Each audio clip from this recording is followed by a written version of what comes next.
Que le bonheur et la grâce du Seigneur Jésus-Christ vous accompagnent tout au long de cette fin d'année et aussi jusqu'à l'année prochaine qui pointe à l'horizon. Je vous souhaite d'être en bonne santé, mais surtout, prenez soin de vous par la grâce de Dieu. Notre chaîne, votre chaîne, la chaîne de Dieu. Merci de nous rejoindre dans notre voyage missionnaire et découverte divine, mais en ce jour sur le titre « Le miracle ou les miracles, moyen de révélation ». Timothée Minard dira que le miracle est un acte extraordinaire d'origine divine qui pousse l'observateur à tourner ses regards vers Dieu qui manifeste sa puissance. Et certains pensent également que c'est les actes extraordinaires qui démontrent la puissance divine et surnaturelle de Dieu, ce qui produit la foi et la confiance. D'autres pensent également que c'est la manifestation de la puissance de Dieu qui ne peut être expliquée sur le plan scientifique.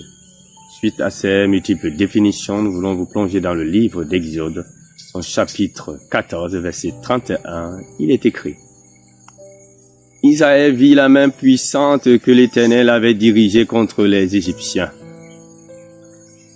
Le peuple craignit l'Éternel, il crut en l'Éternel et à Moïse son serviteur. Mais le contexte en Égypte est un contexte de défi des dieux païens contre le véritable Dieu créateur du ciel et de la terre. Nous sommes dans un contexte de manifestation de puissance, de démonstration de puissance. Et le Dieu du ciel démontrera effectivement au travers des 10 plaies qu'il est l'unique vrai Dieu. Nous voulons donc nous attarder particulièrement sur la 3e plaie, la plaie sur l'époux. Nous sommes toujours dans le livre d'Exode, dans son chapitre 8, versets 14 et 15, il est écrit: Les magiciens employèrent leurs enchantements pour produire l'époux, mais ils ne purent pas. L'épouse était sur les hommes et sur les animaux. Et les magiciens dirent à Pharaon: C'est le doigt de Dieu. Le cœur de Pharaon s'endurcit, et il n'écouta pas Moïse et Aaron, selon ce que l'Éternel avait dit. Nous voyons donc que la manifestation de la puissance de Dieu par les miracles est un moyen de salut, où Dieu veut attirer l'attention des créatures pour leur faire comprendre qu'il est l'unique vrai Dieu. Car l'orgueil peut nous éloigner de Dieu, comme ce fut le cas avec Pharaon qui croyait qu'il était Dieu, car les pharaons étaient des dieux en cette époque. Nous voulons donc te supplier ce matin à reconnaître que tu es la créature et que tu n'es pas le créateur. Puisses-tu accepter le bras puissant de l'Éternel qui se manifeste dans ta vie afin de te permettre de comprendre qu'il n'existe qu'un seul véritable Dieu. Alors nous terminons avec le récit inscrit dans le livre de Matthieu, son chapitre 8, versets 24 à 27, il est écrit: Et voici, il se leva une si grande tempête que la barque était couverte par les flots. Et lui, il dormait. Les disciples s'approchèrent de lui et le réveillèrent. « Seigneur, sauve-nous, nous périssons. » Il leur dit: « Pourquoi avez-vous peur, gens de peu de foi ?»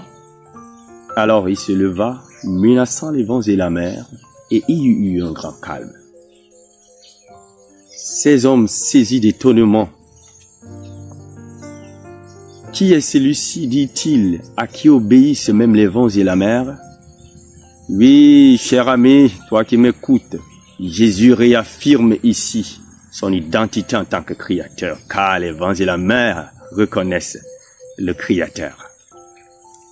La tempête ici sur le plan théologique est synonyme d'épreuves et de difficultés par lesquelles nous pouvons passer et dont Dieu seul peut mettre un terme. Nous voyons également que cette tempête est synonyme de croissance spirituelle dans laquelle Dieu voudrait lever ses enfants, parfois par les moments de difficultés, de troubles par lesquels ils passent. Nous voyons également le calme qui s'ensuit bien après, les déclarations, les paroles puissantes du Seigneur symbolisent tout simplement le calme, la paix que nous avons en la personne de Jésus. Puisses-tu recevoir la paix dans ta vie, toi qui passes par les moments troubles. Certainement, ta vie n'a plus de sens. Jésus l'a dit: je vous donne la paix, pas comme le monde vous la donne. puisses-tu la recevoir au nom tout puissant de Jésus. Je voudrais te prier, toi qui m'écoutes ce matin, à comprendre que les miracles sont les moyens par lesquels Dieu se manifeste pour accorder le salut à ceux qui ne sont pas encore en Christ, car les miracles ont été donnés pour les païens et non pour les croyants. Puisses-tu être béni au nom de Jésus. Merci de nous avoir suivis. À mercredi par la grâce de Dieu, mais sous un nouveau titre. Rendre grâce à Dieu. Shalom.